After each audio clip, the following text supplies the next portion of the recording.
इस मुल्क की अदलिया अब एक एस्टेब्लिशमेंट बनती जा रही है जिसे हम जुडिशियल एस्टेब्लिशमेंट कहते हैं। ये लड़ाई है मिलिट्री एस्टेब्लिशमेंट और जुडिशियल एस्टेब्लिशमेंट की कि सारी पकड़ आईएसआई की होनी चाहिए, सारी पकड़ मिलिट्री एस्टेब्लिशमेंट की होनी चाहिए। शेर अब्दुल मरवत कंपनी का एजेंट है, आईएसआई का एजेंट है। इमरान खान ने आईएसआई के एजेंट को पब्लिक अकाउंट्स कमेटी का चेयरमैन लगा दिया। अस्सलामुअलैकुम नाज़रीन, आप देख रहे हैं प्रोग्राम अंदर की बात और मैं हूं आपकी मेजबान इकरार रियाज। हमारे साथ मौजूद हैं आपके पसंदीदा तज्जियानेगार मुजम्मिल सोहरावर्दी साहब। अस्सलाम वालेकुम sir, welcome to the show. क्या हाल है आपके? बिल्कुल ठीक ठाक, वालेकुम अस्सलाम। सर फाइनली आज समाअत हो गई है, 6 रुकनी लार्जर बेंच बैठा है और समाअत में ये कहा गया है कि तमाम जो शवाहिद है उनको पब्लिक कर दिया जाए। दूसरी बात ये कि हम लोगों ने अब फैसला करना है कि हम किसी के दबाव में नहीं आएंगे, अदलिया की आज़ादी को आगे लेकर चलेंगे। चीफ जस्टिस की जानिब से काफी वाज़ेह क्लियर स्टांस शो किया गया है। अंदर की बात क्या है, वो आप क्या देखते हैं? देखिए, पहली बात तो ये है कि जो हाई कोर्ट के जजेस ने सिफारिशात की हैं वो वाकई पब्लिक होनी चाहिए, कि पता तो लगना चाहिए कि वो किस किस्म की आज़ादी मांग रहे हैं और किस किस्म की मुदाखलत रोकना चाह रहे हैं। ये तो ठीक है कि कोई खुफिया तजावीज़ नहीं होनी चाहिए, और मैं समझता हूँ कि जहाँ चीफ जस्टिस ने वो ठीक बात की है कि एक तो एजेंसियों की मुदाखलत है, एक अदलिया की अपनी मुदाखलत भी तो है ना। मॉनिटरिंग जज लगाती है, सीनियर जजेस जूनियर जजेस को कहते हैं ये फैसला कर दें, उसके सद्देबाब के लिए अदलिया क्या करे। तीसरा जो सबसे अहम सवाल है वो ये है कि इस मुल्क की अदलिया अब एक एस्टेब्लिशमेंट बनती जा रही है जिसे हम जुडिशियल एस्टेब्लिशमेंट कहते हैं। ये अब हमारे लिए तो मिलिट्री एस्टेब्लिशमेंट हमारी जान को आई हुई थी, तो अब अगर एक जुडिशियल एस्टेब्लिशमेंट बन गई तो फिर हम क्या करेंगे? तो एस्टेब्लिशमेंट में लिए आवाम पिस जाएगी। मैंने पहले भी कहा है कि ये लड़ाई है मिलिट्री एस्टेब्लिशमेंट और जुडिशियल एस्टेब्लिशमेंट की। मिलिट्री एस्टेब्लिशमेंट तहरीक इंसाफ के खिलाफ है, जुडिशियल एस्टेब्लिशमेंट तहरीक इंसाफ के साथ है। बाकी तो अदलिया की आजादी का सारा ड्रामा है, क्योंकि मेरे और आपके केस में तो आईएसआई नहीं कह रही कि क्या फैसला करो। आम आदमी के केस में तो आईएसआई की कोई मुदाखलत नहीं है।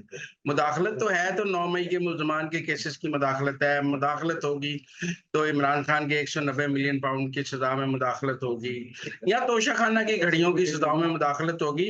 मेरे आपके केस में तो आईएसआई कोई मुदाखलत नहीं कर रही कि अदलिया की आजादी का बड़ा साथ हो गया। अदलिया को अपनी आजादी दांव पे लगती नजर आ रही है कि वो तहरीक इंसाफ की सहूलतकारी में रुकावट है।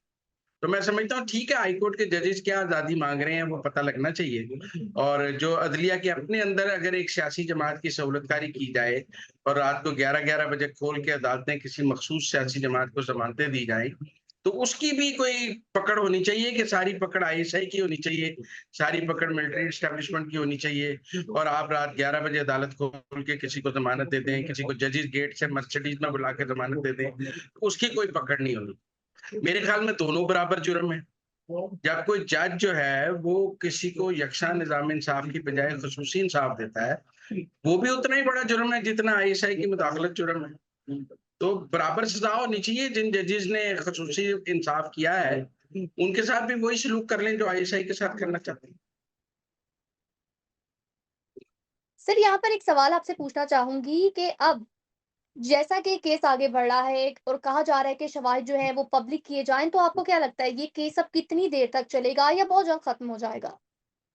मेरा ख्याल है मई में खत्म हो जाएगा, इसमें से और क्या निकालना है। पता लग जाए लाहौर हाई कोर्ट के जजेस ने क्या कहा है, इस्लामाबाद हाई कोर्ट के जजेस ने क्या कहा है। मैं मानता हूं कि कैमरे लगना बुरी बात है, लेकिन मैं ये भी तो मानता हूं ना कि आप जब दो फ्रीकैन की लड़ाई है, आप समझे, फौज और तहरीक इंसाफ की लड़ाई है, तो उसमें अगर अदलिया जो है तहरीक इंसाफ के साथ खड़ी है, तो उसका भी तो कुछ सिद्देबाब करना होगा काजी फायज ईसा को कि हाई कोर्ट्स जो है वो तहरीक इंसाफ को जमानतें दे देंगे। मतलब लड़ाई कहाँ से शुरू हुई है? लड़ाई शहरियार अफरीदी की और शिंदाना गुलजार की जमानत से शुरू हुई है।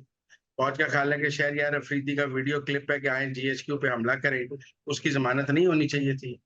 अदलिया का ख्याल है ये कोई जुर्म नहीं है, इस बंदे की फौरन जमानत होनी चाहिए थी। फौज का ख्याल है अगर जमानत हो गई है तो आपको 16 एमपीओ के तहत पकड़ के अंदर कर देना चाहिए।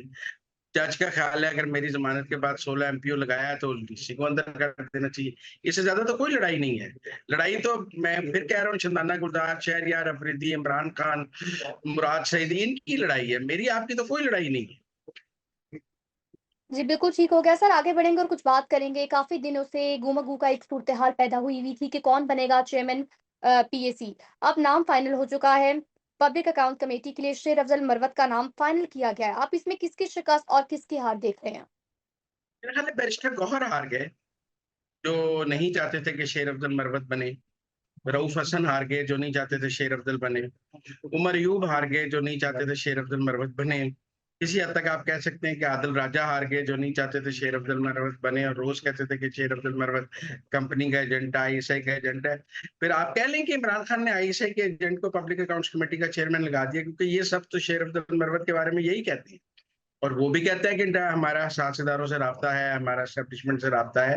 तो फिर क्या इमरान खान ने एस्टेब्लिशमेंट के आदमी को पब्लिक अकाउंट्स कमेटी का चेयरमैन लगा दिया, या ये बैरिस्टर गौहर, रऊफ हसन और उमर यूब और आदिल राजा सब उसके बारे में झूठ बोलते हैं, या ये सब हार गए हैं शेर अफजल मरवत से और वो अकेला इन सब से जीत गया।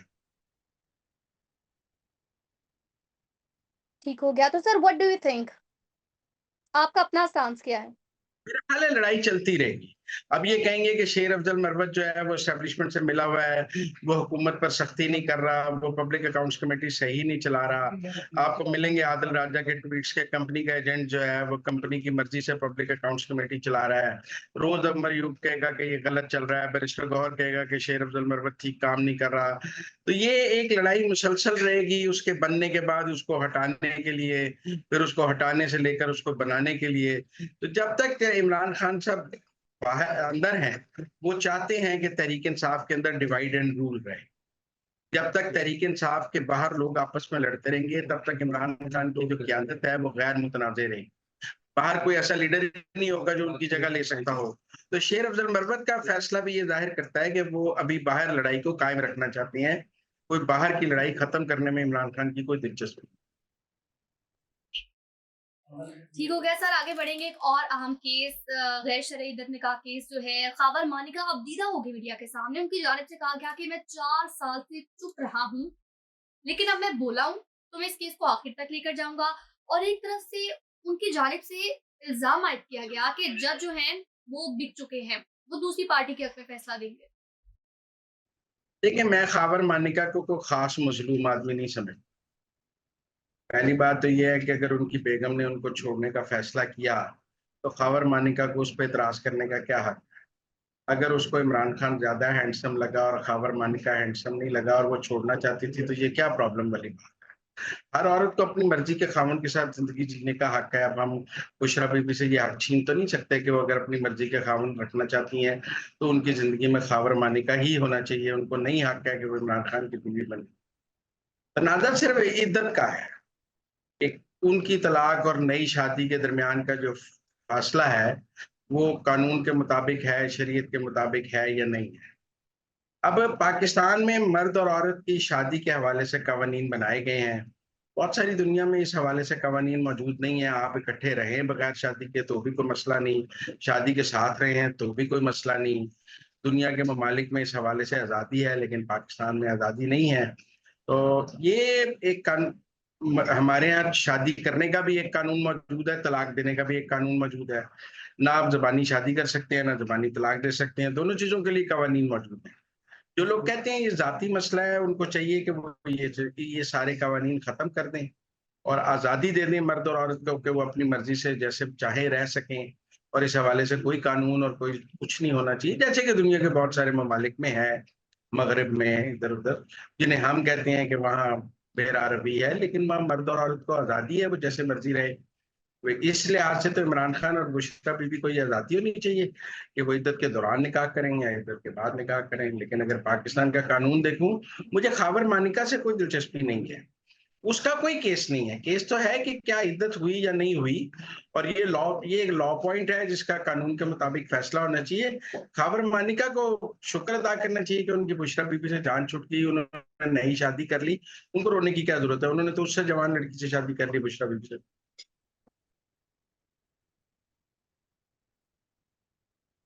तो सर आपको क्या लगता है, जो उनकी जानिब से जज पर इल्ज़ाम आयद किया गया है, जज पर कहा गया है, जज के लिए कहा गया है कि ये दूसरी पार्टी के हक में फैसला देंगे, और जज की और ये भी कहा गया कि ये केस आप काइंडली ट्रांसफर कर दें, जिस पर जज की जानिब से रिमार्क्स दिए गए कि ये केस ट्रांसफर नहीं हो सकता।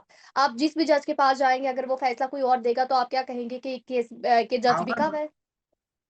ख़ावर मानिका ने एजेंसियों के कहने पर इंटरव्यू दिया था। कोई अपनी ज़मीर के आवाज़ पे इंटरव्यू थोड़ी दिया था। उन्हें जज पे इतराज़ है तो जाके आप पारा इतराज़ कर लें और कहें जज बदल दो। मीडिया के आगे रोने की क्या ज़रूरत है?